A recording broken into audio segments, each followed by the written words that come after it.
हरे कृष्णा।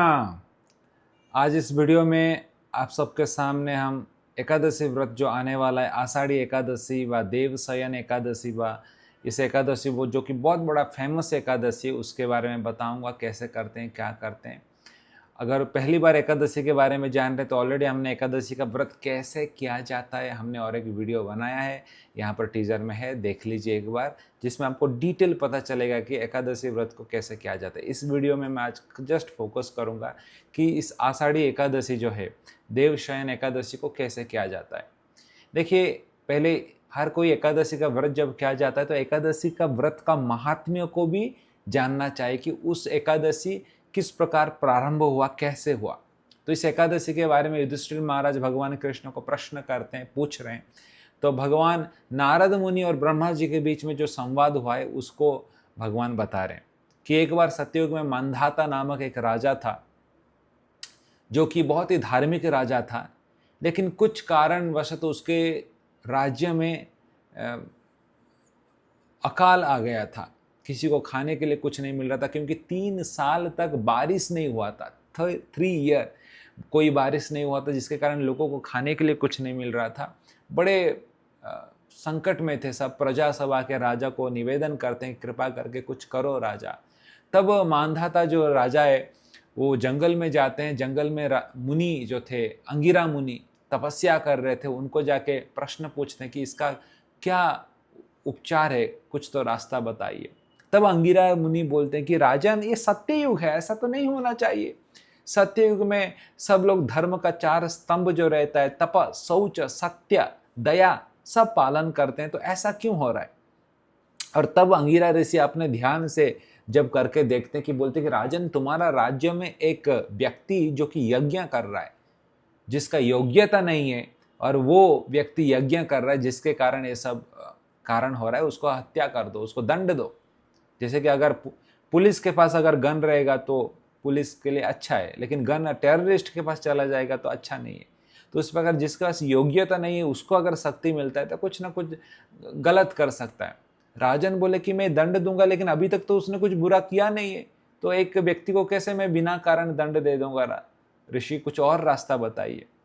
तब ऋषि बोलते हैं कि ठीक है, एक काम करो, तुम आषाढ़ी एकादशी करो। ये जो एकादशी आ रहा है आषाढ़ी एकादशी, ये एकादशी करो जिससे वर्षा होगा। और जैसे ही राजा ने एकादशी को करते हैं, उनके राज्य में बारिश होना चालू हो जाता है। तो इस प्रकार ये आषाढ़ी एकादशी का बहुत महात्म्य है। जब कोई व्यक्ति इसको करता है तो सब कुछ उस राज्य में आ जाता है, धन संपत्ति यश मंगलमय हो जाता है। ये आषाढ़ी एकादशी का बहुत महात्म्य है। और ख़ास करके ये एकादशी अगर आप देखेंगे तो महाराष्ट्र में है, बहुत फेमस है एकादशी, क्योंकि ध्यानेश्वर महाराज और संत तुकाराम महाराज वो चल के जाते थे 15 दिन पंढरपुर, इसी शयन एकादशी में पहुंचते थे और विठोबा विट्ठल जी का दर्शन करते थे। और इसी ट्रेडिशन को आगे बढ़ाते हुए आज भी भक्त लोग संत तुकाराम महाराज जी का चरण पादुका को लेके चलते हैं, खाली पैर। लाखों लाखों भक्त महाराष्ट्र में सब लोग चल के पहुंचते हैं पंढरपुर में। और आज के दिन सब वारकरी वारी में जाते हैं और सब जाके विट्ठल जी का दर्शन करते हैं। बहुत भव्य होता है। महाराष्ट्र में अगर आप आएंगे तो जरूर इस एकादशी में भाग लेना, आषाढ़ी एकादशी में, और विट्ठल जी का दर्शन करना। हर राज्य में इस एकादशी का अलग अलग फ्लेवर में पूजा किया जाता है। अगर उड़ीसा में जाएंगे तो इस एकादशी को बड़ा एकादशी बोलते हैं। आज के दिन जगन्नाथपुरी में रथ यात्रा उल्टा पहुंच जाता है और पहुंच के अगले दिन एकादशी रहता है। आज पहुंच जाएगा तो कल एकादशी में जगन्नाथ जी का सूना वेश होता है, बड़ा श्रृंगार वेश होता है। जगन्नाथ जी को सोने से पूरा सजाते हैं, क्योंकि जगन्नाथ जी अभी वृंदावन छोड़ के आ रहे हैं। अभी द्वारका में प्रवेश करेंगे ना, तो जगन्नाथ जी को सोने का राजा की तरह सजाते हैं। लक्ष्मीपति है ना, अभी राजा की तरह सजाते हैं। सुनावेश, बहुत भीड़ होता है आज के इस एकादशी में जगन्नाथ जी का सुनावेश को दर्शन करने के लिए। तो इस प्रकार इस एकादशी का बहुत महात्म्य है। चलिए मैं आपको एग्जैक्टली बताता हूँ इस एकादशी का व्रत को कैसे किया जाता है। तो पहला तो चीज़ है, आपको एकादशी जो है इसको देवशयन एकादशी भी बोला जाता है। देवशयन एकादशी क्यों बोला जाता है? क्योंकि इसी एकादशी से भगवान विष्णु शयन करते हैं, सोते हैं, इसलिए इसको देव शयन एकादशी बोलते हैं। देखिए इसका जब भगवान विष्णु सोते हैं इस आषाढ़ मास का शुक्ल पक्ष के एकादशी में सोते हैं, फिर 4 महीने के बाद उठते हैं। हम लोग जैसे रात को सोते हैं सुबह उठ जाते हैं, भगवान एक बार सोते हैं तो 4 महीने के बाद उठते हैं। आषाढ़, भाद्र, आश्विन, कार्तिक मास का शुक्ल पक्ष में सीधा उठेंगे भगवान। तो 4 महीने जब भगवान सोते हैं तो देव शयन एकादशी, और कार्तिक के शुक्ल पक्ष में जब उठेंगे तो देव उत्थान एकादशी उसको बोलते हैं। भगवान उठने का भी सेलिब्रेशन होता है, भगवान सोएंगे उठेंगे उसका भी बड़ा सेलिब्रेशन होता है। जैसे हम लोग सोते हैं, कैसे हम लोग तमोगुण में सो जाते हैं, ऐसा नहीं कि भगवान सो गए तो तमोगुण में, भगवान योग निद्रा में सोते हैं, अनंत शेष के ऊपर भगवान सोते हैं और योग निद्रा में सोते हैं, इसलिए भगवान को नारायण बोला जाता है। नारायण, नार मतलब जो भगवान के शरीर से जो जल निकलता है, आयन, उसके ऊपर भगवान सोते हैं, इसलिए भगवान का नाम नारायण है। इस 4 महीने में भगवान अपने नारायण स्वरूप में योग निद्रा में सोते हैं। इसीलिए देखिए कोई बड़ा शुभ कार्य, पूजा पाठ, बड़ा कुछ शादी विवाह, सब ये 4 महीने में नहीं किया जाता, क्योंकि भगवान सो जाते हैं। अपेक्षा किया जाता है जब कार्तिक मास में भगवान उठेंगे शुक्ल पक्ष में, उत्थान एकादशी के बाद सब कुछ, फिर मैरिज, विवाह, सब घर प्रतिष्ठा, ये सब गृह प्रवेश, ये सब कार्य किया जाता है। तो आइए अब समझने का प्रयास करते हैं कि इस एकादशी व्रत को कैसे पालन किया जाता है। इसको चतुर्मास्य व्रत भी बोला जाता है। आज के एकादशी से प्रारंभ हो जाता है चतुर्मास्य व्रत। ये 4 महीने का एक व्रत रहता है। खास करके अगर आप वैष्णव हो, विष्णु को मानते हो, विट्ठल को मानते हो, जगन्नाथ को मानते हो, कृष्ण को मानते हो, तो आपके लिए एकादशी बहुत बहुत बहुत इम्पॉर्टेंट है, क्योंकि इस एकादशी को करेंगे तो भक्ति में आपको बहुत फल मिलेगा आगे जाने के लिए। तो मैं बता रहा हूँ, तो आज का जो एकादशी अगर कर रहे हैं आप, ये शयन एकादशी, तो इसको व्रत को तोड़ना है। अगले दिन पारण का समय है सुबह 6:05 से 10:30, 6:05 से 10:30, ये समय में आपको एकादशी का व्रत को तोड़ना है।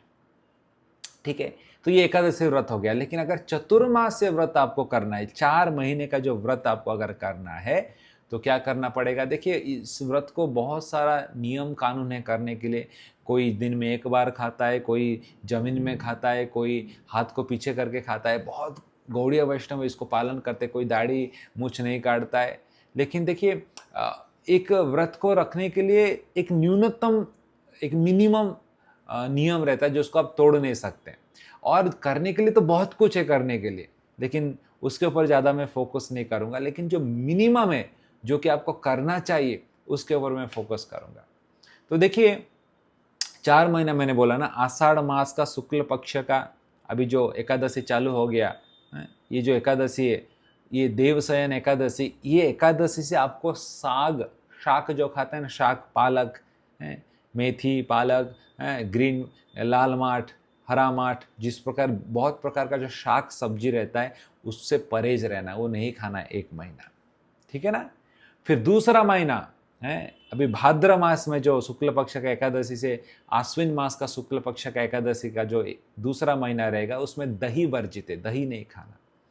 फिर तीसरा महीना चलेंगे भाद्र मास का तीसरा महीना जो हम चलेंगे आगे, अश्विन मास का जो आगे चलेंगे, तो उसमें आपको दूध नहीं खाना होता है, दूध से परहेज है। और आखिरी का जो मास रहता है कार्तिक मास एकादशी जो आएगा, उसमें आपको उड़द दाल नहीं खाना है।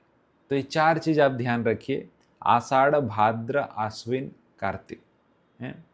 तो ये जो एकादशी, जो 4 एकादशी आएगा, ये एक एक महीने में एक एक चीज़ से आपको परहेज करना है। पहला महीना जो है आपको पालक नहीं खाना है, साग, ये सब चीज़ नहीं खाना है। दूसरे महीने में आपको दही परहेज है। तीसरे महीने में आपको दूध परहेज है। चौथे महीने में आपको उड़द दाल परहेज है। ये 4 चीज़ अगर आप पालन कर पाए और ज़्यादा से ज़्यादा भगवान का नाम कीर्तन कीजिए, भागवतम पढ़िए, भक्ति कीजिए, तो आपको ये चतुर्मास का व्रत का फल मिलेगा आपको, जो कि हर वैष्णव को करना चाहिए भक्ति में आगे बढ़ने के लिए। आशा करता हूँ इस वीडियो में आपको एकादशी व्रत और चतुर्मास व्रत का बारे में आपको बहुत कुछ जानकारी मिला रहेगा। इसको पालन कीजिए। कुछ भी अगर आपको प्रश्न आ रहा है कमेंट बॉक्स पर बताइए, उसको प्रश्न देने के लिए हम प्रयास करेंगे। हरे कृष्णा।